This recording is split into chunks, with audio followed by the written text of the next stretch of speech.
Bíblia, Filipenses 4, a partir do verso 14.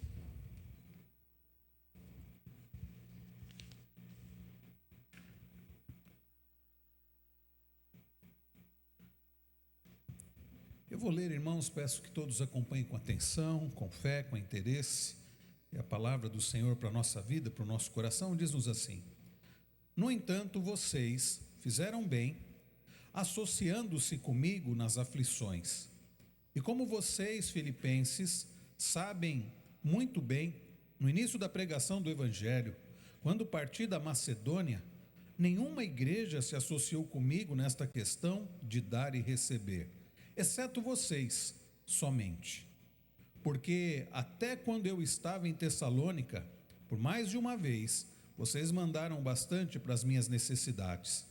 Não que eu esteja pedindo ajuda, pois o que realmente me interessa é o fruto que aumente o crédito na conta de vocês. Recebi tudo e tenho até de sobra. Estou suprido desde que Epafrodito me entregou o que vocês me mandaram, que é uma oferta de aroma agradável, um sacrifício que Deus aceita e que lhe agrada. Até aqui, irmãos queridos, a palavra do Senhor. Oremos mais uma vez. Pai Celestial, nós damos graças ao Senhor por este dia, por podermos adorar ao Senhor como temos feito até aqui, através dos hinos, dos cânticos, das orações. E agora pedimos, Senhor, nos abençoe através da pregação da Tua palavra, que nós todos sejamos edificados, o Teu povo, ó Deus, encorajado, santificado, fortalecido, e o nome do Teu amado Filho Jesus exaltado. Pedimos estas bênçãos no nome de Jesus. Amém. Irmãos, uma notícia, eu acho que foi semana retrasada, me chamou a atenção, eu até separei aqui, uma notícia diz o seguinte, talvez alguns de vocês tenham acompanhado. Um pequeno apartamento no centro de Zagreb, capital da Croácia, passou quase 4 décadas, quase 40 anos fechado.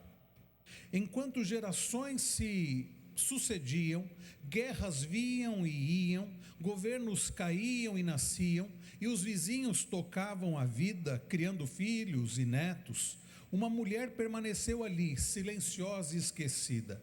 Foi somente em 2008 que o silêncio foi finalmente interrompido. O nome dela? Hedviga Golik. Ela foi encontrada morta dentro de casa, entre 35 e 42 anos depois de morrer. Quase cerca de 40 anos, aquela mulher permaneceu naquele apartamento, o corpo dela permaneceu naquele apartamento. Vizinhos não notaram, não sentiram a falta daquela mulher. Alguns até disseram, nós pensamos que ela tivesse viajado. Um apartamento fechado por cerca de 40 anos e ninguém sentiu falta daquela mulher. Que coisa terrível, que coisa triste. Alguém que morre e ninguém sente falta. Irmãos, não é tão estranho para um mundo em que nós vivemos, onde a indiferença é uma das grandes marcas. A falta de amor, a falta de cuidado, a falta das pessoas se importarem umas com as outras, de cuidarem umas dos outros. Agora pensem, e na igreja? Imagine alguém na igreja que deixe de frequentar a igreja. Um domingo, 2, 3. Será que nós sentimos falta dessa pessoa? Pense em alguém, por exemplo, que até frequenta a igreja, mas ela vem à igreja e ela começa, você percebe que ela está cabisbaixa, ela está triste, às vezes ela está chorando, e ninguém ao menos chega nela e diz, o que está acontecendo com a sua vida? Irmão, se a indiferença, a falta de cuidado de uns para com os outros nesse mundo é algo notório e até certo ponto neste mundo caído, quebrado, é algo natural, isso não deveria acontecer na igreja do Senhor. Nós aprendemos, queridos, através da palavra do Senhor, que nós somos corpo, nós somos igreja e devemos cuidar uns dos outros e amar uns aos outros. E hoje, ao olharmos para este texto que nós acabamos de ler, nós vamos aprender que de fato esse cuidado uns dos outros é algo necessário, é algo que agrada a Deus, é algo que devemos fazer por amor ao nosso próximo e como ato de adoração ao Senhor. Então o resumo da mensagem dessa manhã é o cuidado de uns para com os outros é algo necessário e algo abençoador, é algo que agrada ao nosso Deus, e algo que é abençoador não apenas para quem é ajudado, como para aqueles que ajudam. Nós vamos ver isso em duas partes, e a primeira parte, meus irmãos queridos, o cuidado de uns para com os outros é necessário e agradável a Deus. Olhem comigo, a partir do verso 14, mais uma vez: no entanto, diz Paulo, vocês fizeram bem, associando-se comigo nas aflições. Irmãos, nós temos aprendido tantas lições através desta carta, através daquilo que Paulo escreveu, não apenas para os nossos irmãos filipenses daquela época, mas para toda a igreja do Senhor ao longo das gerações. E o apóstolo Paulo, preso em Roma, o apóstolo Paulo, depois de passar dificuldades e ainda passando algumas dificuldades, ele recebe uma oferta através de Epafrodito, daquela igreja amada, lá daquela igreja de Filipos, igreja que Paulo esteve e plantou aquela igreja cerca de 10 ou um pouco mais tempo antes dele ser preso ali em Roma, igreja que Paulo amava, que Paulo intercedia, e uma igreja que amava Paulo.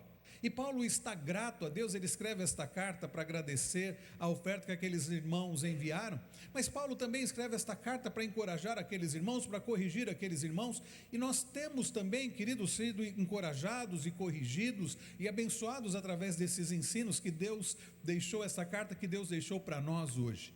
E depois de tantos ensinamentos, no domingo passado, nós aprendemos aqui sobre o segredo do contentamento cristão. Nós aprendemos, pastor Mariotto ensinou sobre o segredo de um contentamento inabalável, foi o que nós aprendemos na semana passada. Agora percebam, Paulo, ele, depois de dizer que ele aprendeu a viver contente em toda e qualquer situação. Paulo não dependia das coisas, dos recursos, ele dependia do Senhor. E Paulo não dependia de estar suprido ou não para ter uma vida de verdadeira alegria e felicidade. Afinal de contas, como ele escreve no capítulo 4, nesse capítulo 4, verso 4, nós devemos nos alegrar no Senhor.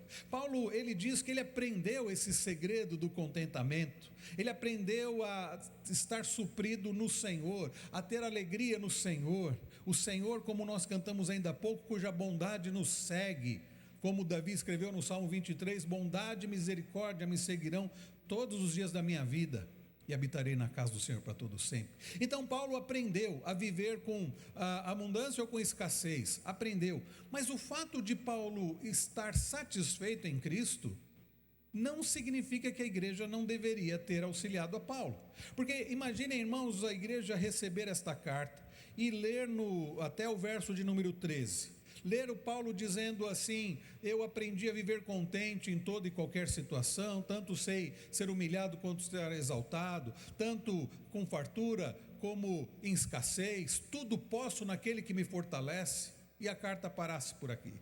Aqueles irmãos poderiam ter ficado até um pouco chateados. Puxa, nós tivemos um esforço tão grande para arrecadar ofertas, para enviar Epafrodito, que viajou quilômetros e quilômetros, para levar esta oferta para Paulo, para agora ele dizer: não, mas eu estou satisfeito em Cristo, como se dizendo, eu nem precisava disso. Mas vejam o que Paulo diz no verso 14: no entanto, vocês fizeram bem, associando-se comigo nas aflições. Paulo está dizendo: o fato de eu ter aprendido a viver contente em toda e qualquer situação, o fato de eu ter aprendido a ter satisfação, alegria em Cristo, não significa que vocês não fizeram certo em mandar esta oferta, em vocês se associarem. E é interessante Paulo usar essa expressão traduzida aqui por associar-se. Ele diz assim: vocês fizeram bem em se associar comigo, vocês fizeram bem em caminhar comigo. Lá no início da carta, Paulo fala que aqueles irmãos, eles estavam participando do evangelho com Paulo, porque quando uma igreja auxilia o sustento de um missionário, auxilia o sustento de um pastor, de um servo do Senhor, que prega a palavra, a igreja está participando da pregação do evangelho com aquele servo do Senhor, com aquela serva do Senhor. Então Paulo está dizendo: vocês fizeram bem, vocês não erraram em enviar esta oferta, vocês não erraram em, percebendo as minhas aflições, me auxiliarem nas minhas aflições. Então, queridos, esta é uma lição importante para nós. O cuidado de uns para com os outros é necessário, Devemos aprender a viver contente em toda e qualquer situação, sem dúvida alguma. Devemos aprender a nos alegrar em Cristo, sem dúvida alguma. Mas se você vê um seu irmão aflito, afligido, passando necessidade, você não deve simplesmente dizer você precisa se alegrar em Cristo. Você precisa aprender a ter satisfação tanto na fartura quanto na escassez. Então, se você está passando por escassez, se você está passando fome, aprenda a ter satisfação em Cristo. Não é isso que a Bíblia diz. Você deve sim encorajar o irmão a ter alegria no Senhor, mas se você tem condições, você tem recursos, e você dizer para a pessoa: olha, que Deus te abençoe, que você aprenda a estar satisfeito em Cristo, mas eu não vou te ajudar, você está pecando. Tiago fala sobre isso. Queridos, nós não podemos deixar de cuidar uns dos outros, pelo fato de que a nossa alegria e satisfação tem que estar em Cristo. Uma coisa não anula a outra.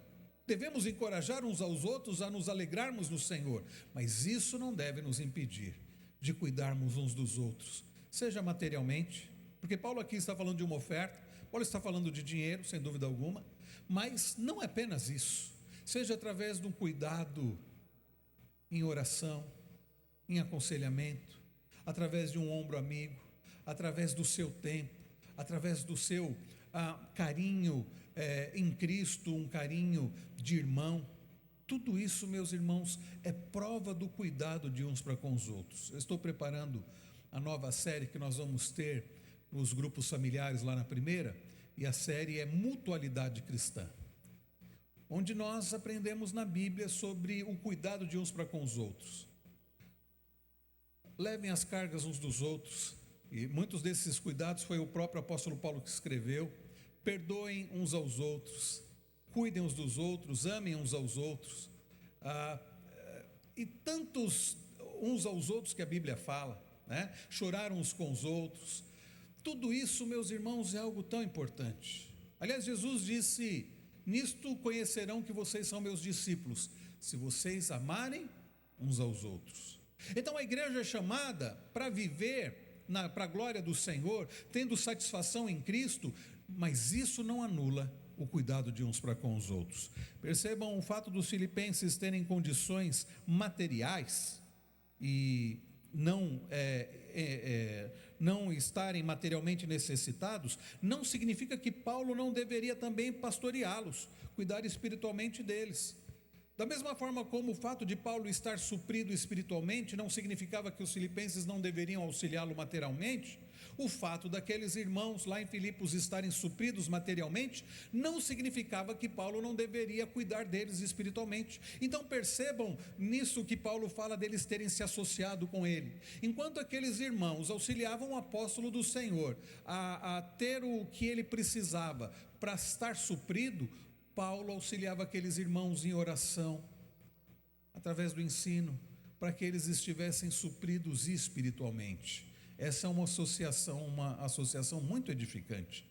E não é isso que acontece até hoje nas igrejas que têm condições de poderem sustentar seus obreiros, de terem um pastor tempo integral para estar visitando, para estar aconselhando, para estar ensinando. E o pastor precisa, perguntem para o pastor Marioto, perguntem para o nosso irmão Seminarista Caio, precisa de tempo para preparar mensagem, precisa de tempo para preparar estudo, e se ele não tem condições para isso, fica muito difícil.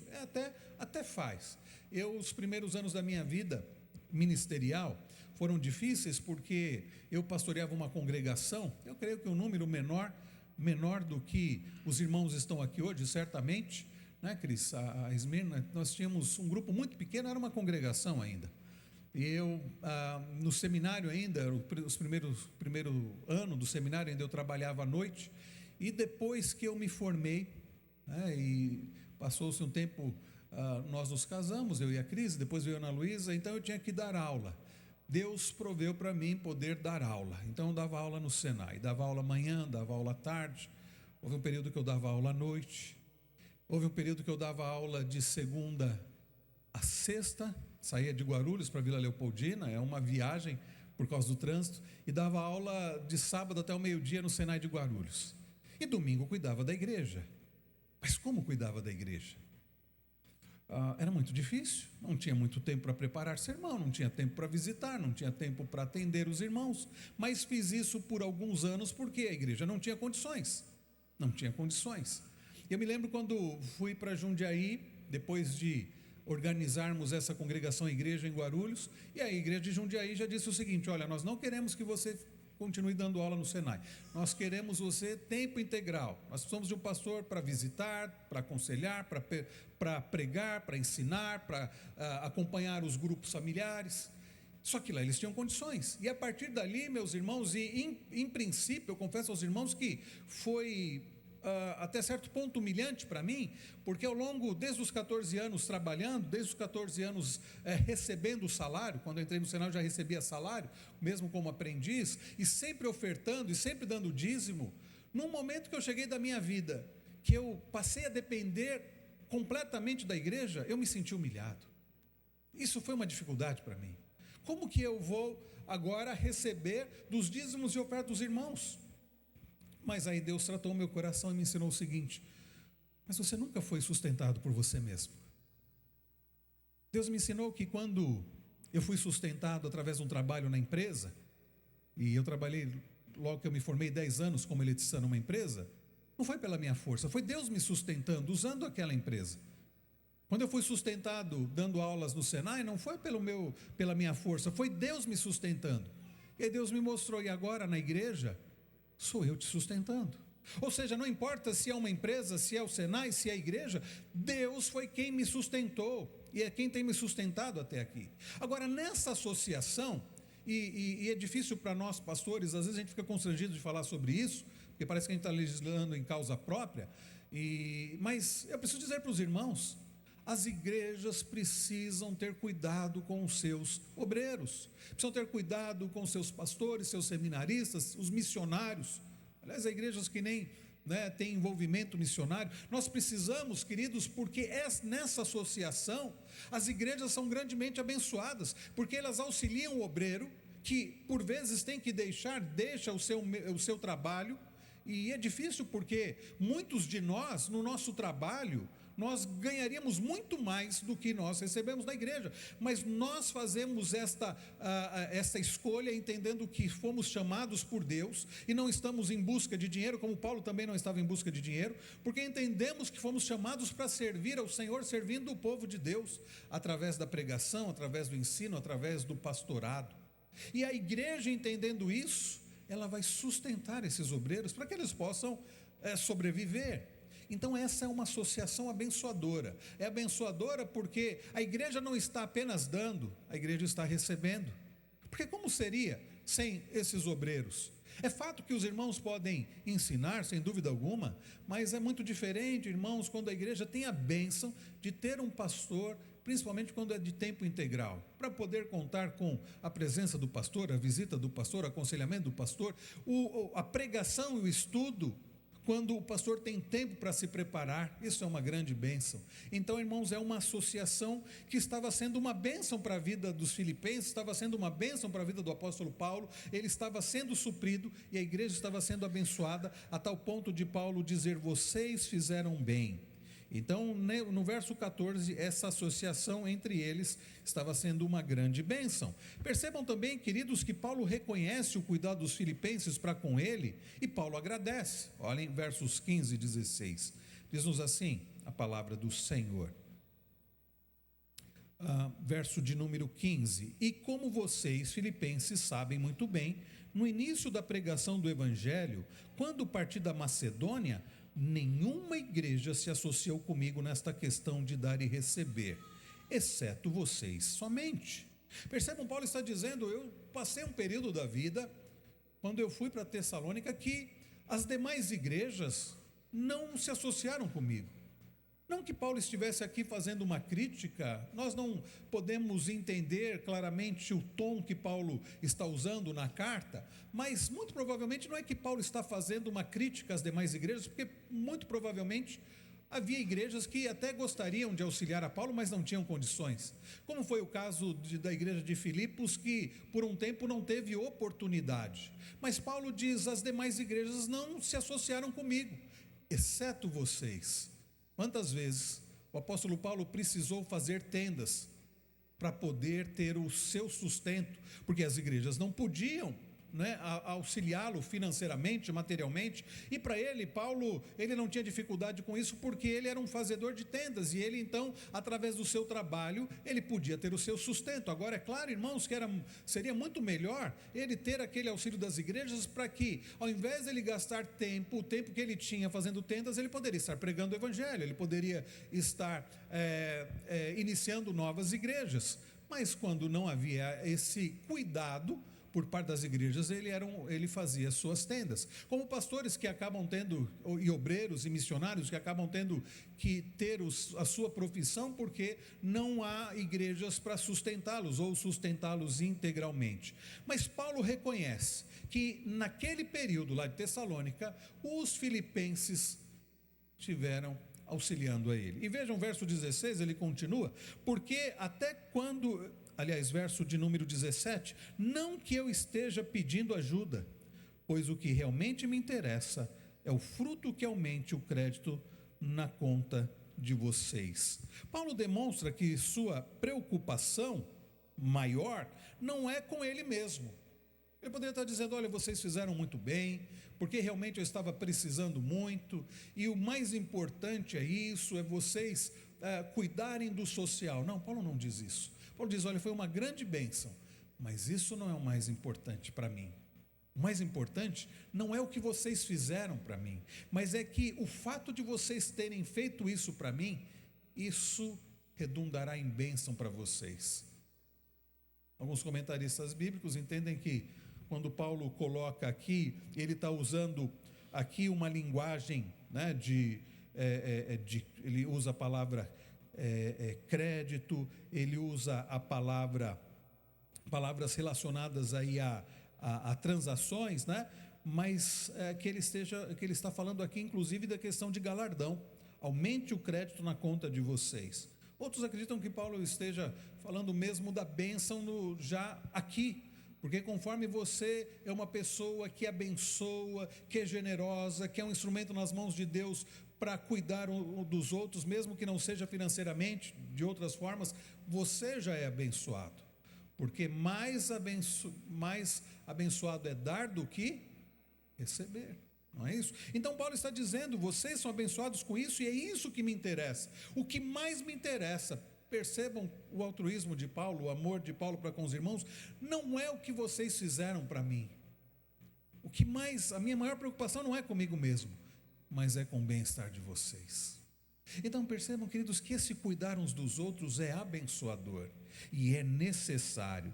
Paulo expressa sua compreensão de que aquele ato, ou aqueles atos, né, de cuidado da igreja de Filipos por ele, era um ato também de adoração a Deus, era um ato de adoração a Deus. Então, em segundo lugar, irmãos, o cuidado de uns para com os outros não deve acontecer por interesse egoísta, mas por amor ao próximo e adoração a Deus. Olha o que ele diz no verso de número 18,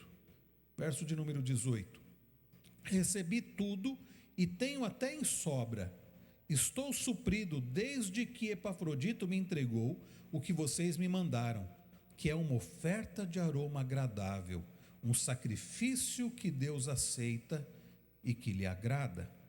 Paulo então está expressando que aquele cuidado dos filipenses por ele foi algo que Deus recebeu como aroma agradável.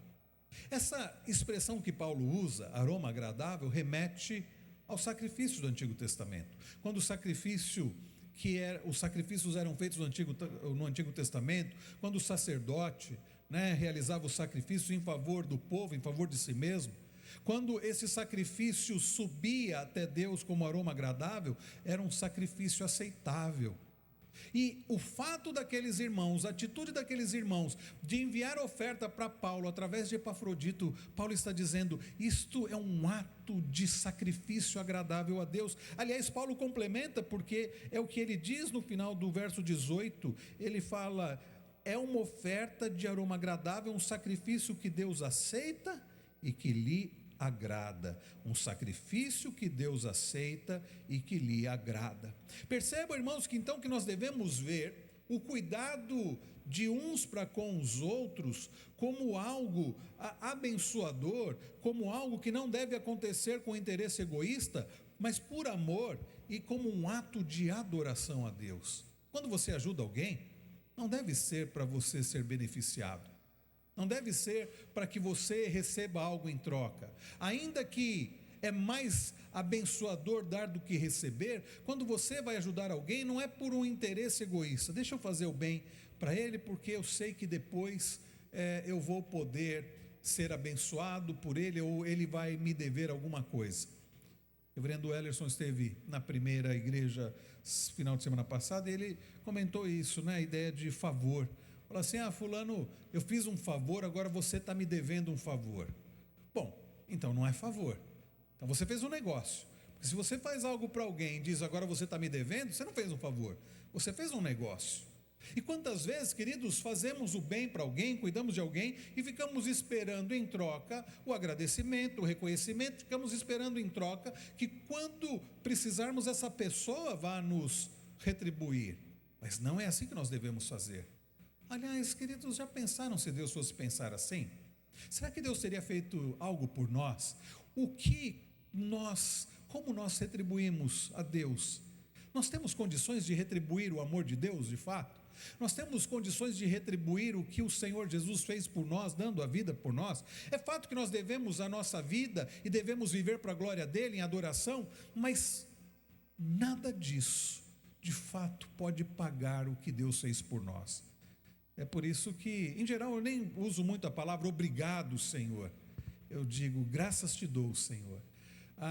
Porque, queridos, nós não temos como pagar nada para Deus. E Deus não fez algo esperando em troca. Eu vou fazer isso porque esse povo vai retribuir com muito amor, com muita fidelidade. Deus é Deus, Deus sabia que nós não iríamos retribuir assim. Você lê todo o Antigo Testamento e vê o povo de Deus falhando, Deus cuidando, Deus abençoando, a bondade, a misericórdia do Senhor sobre o seu povo, e o povo se desviando, o povo cometendo idolatria. E aí você vê Deus, um pai amoroso, corrigindo seus filhos, e vê Deus restaurando o povo voltando, o povo se arrependendo. E aí depois, esse é o ciclo de Juízes, mas eu vou além, esse é o ciclo de todo o Antigo Testamento, mas eu vou além, parece que esse é o ciclo de todo o povo de Deus. Mas aí passa um tempo, o povo se desvia, aí vem Deus, e Deus trata o povo, e Deus corrige, o povo se arrepende, o povo volta para Deus, Deus abençoa. Aí o que acontece depois de um tempo? O povo se afasta de novo. Será, queridos, também que não é essa a nossa história? Porque ao longo da semana, quantas vezes nós pecamos contra o nosso Deus? A despeito de tanto amor, de tanta bênção do Senhor sobre nós, quantas vezes nós temos pecado, inclusive o pecado da idolatria, quando nós colocamos a nossa confiança, o nosso prazer em outro que não seja o Senhor. Mas Deus, como Pai amoroso, como nós cantamos há pouco, e como diz Davi, é um Deus cuja bondade e a misericórdia nos seguem durante toda a nossa vida. E não fosse isso, nós estaríamos perdidos, nós estaríamos perdidos para sempre. Nós devemos, queridos, cuidar uns dos outros com esta motivação, um amor sincero, e a motivação de fazer isso para a glória do Senhor. Não para que você seja visto, porque tem gente que faz um ato de bondade e já faz assim, né? Já tira uma selfie. Olha o que, uma mão estendendo, dando alguma coisa, e a outra tirando a selfie e postando. Olha como eu sou bom. Tem gente que faz isso e fica esperando reconhecimento e retribuição. Mas não, no meio do povo de Deus não é assim. Nós fazemos, primeiro porque Deus nos abençoou tanto, devemos imitar a Cristo, perdoando e amando. Nós fazemos porque isso vai fazer bem para o outro, ele precisa. Nós fazemos, acima de tudo, porque isso glorifica a Deus. Paulo está dizendo, o ato de vocês, esse cuidar de vocês para comigo, subiu como um aroma agradável. Deus aceitou como um sacrifício vivo. Queridos, o nosso cuidado é ato de culto. Nós cultuamos a Deus quando nós nos reunimos, mas nós cultuamos a Deus na nossa vida quando nós amamos, quando nós cuidamos, quando nós perdoamos, quando nós somos instrumentos de bênção na vida uns dos outros. Isso é um ato de culto. E, queridos, que assim seja. Assim como os filipenses cultuaram, adoraram a Deus, amando a Paulo, cuidando daquele servo do Senhor, que nós possamos também adorar a Deus, amando uns aos outros, cuidando uns dos outros, a igreja cuidando dos seus obreiros, os obreiros cuidando das igrejas, pastoreando com fidelidade, com amor, com cuidado, com altruísmo, como Paulo, que assim nessa associação abençoada por Deus, possamos crescer à semelhança de Cristo, glorificar ao Senhor e sermos abençoados. A bondade do Senhor, como nós cantamos, tua bondade me seguirá, Senhor. A bondade do Senhor pode ser vista, experimentada, através do cuidado de uns para com os outros, porque quando alguém abençoa o seu irmão, é instrumento, é Deus agindo com bondade. Quando somos abençoados através de irmãos, é Deus agindo a sua bondade, e Ele vai continuar fazendo isso, usando a sua igreja. É a bondade do Senhor nos seguindo todos os dias da nossa vida, para o nosso bem e para a glória do Senhor, e que assim continue sendo no meio do povo de Deus, em nome de Jesus, amém. Quero convidar aqueles que puderem, para que se coloquem em pé. Nós vamos orar nesse instante e receber a bênção. Nós aprendemos nesta manhã sobre o cuidado de uns para com os outros, que é algo necessário. Quantas pessoas passando dificuldades, eu não estou dizendo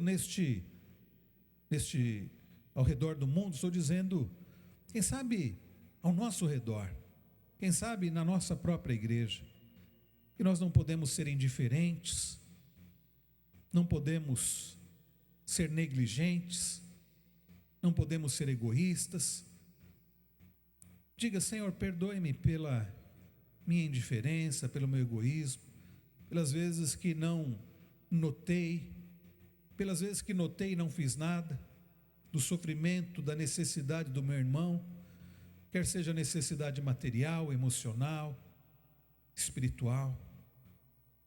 E Senhor, juntamente com este pedido de perdão, que o Senhor me fortaleça, que o Senhor, ó Deus, me dê maior sensibilidade, para que eu possa notar, perceber, se o meu irmão está precisando, e que o Senhor me abençoe ao tal ponto que eu possa ser instrumento nas mãos do Senhor, para abençoar o meu irmão que precisa. Talvez você tenha que cantar aquele cântico: dá-me um coração igual ao teu, coração disposto a obedecer, cumprir todo o teu querer. Ensina-me a amar o meu irmão, a olhar com os teus olhos, perdoar com o teu perdão. Peça isso a Deus, que assim como a igreja de Filipos, Eclésia, a primeira de Santos, a igreja do Senhor aqui, possa agir com cuidado, com generosidade, cuidando uns dos outros, que assim como Paulo, os pastores também possam pastorear com cuidado, com amor, com zelo, como tem sido aqui para a tua glória. Pai Celestial, teu povo reunido nesta manhã adora o Senhor, e depois de termos ouvido a tua palavra, nós buscamos a graça do Senhor, agradecemos porque a tua bondade tem nos seguido, a tua bondade e misericórdia tem sido presente nas nossas vidas, inclusive através da vida dos nossos irmãos. Nós queremos agradecer ao Senhor por isso, e que nós sejamos instrumentos nas mãos do Senhor, para que o Senhor manifeste a tua bondade na vida de outros, através da nossa vida, através dos nossos recursos, através do nosso tempo, através da nossa capacitação, para a tua glória. Senhor, continue conosco a nos sustentar pela tua graça, e que sejamos conhecidos como aqueles que se amam, como aqueles que amam ao Senhor sobre todas as coisas, e aqueles que amam uns aos outros verdadeiramente. Tudo pedimos para a tua glória e para o nosso bem, em nome de Jesus. E que a graça do nosso Senhor e Salvador Jesus Cristo, o amor de Deus nosso Pai, que a comunhão e as consolações do Espírito Santo estejam sobre vocês, sobre todo o povo de Deus hoje e eternamente. Amém. Amém.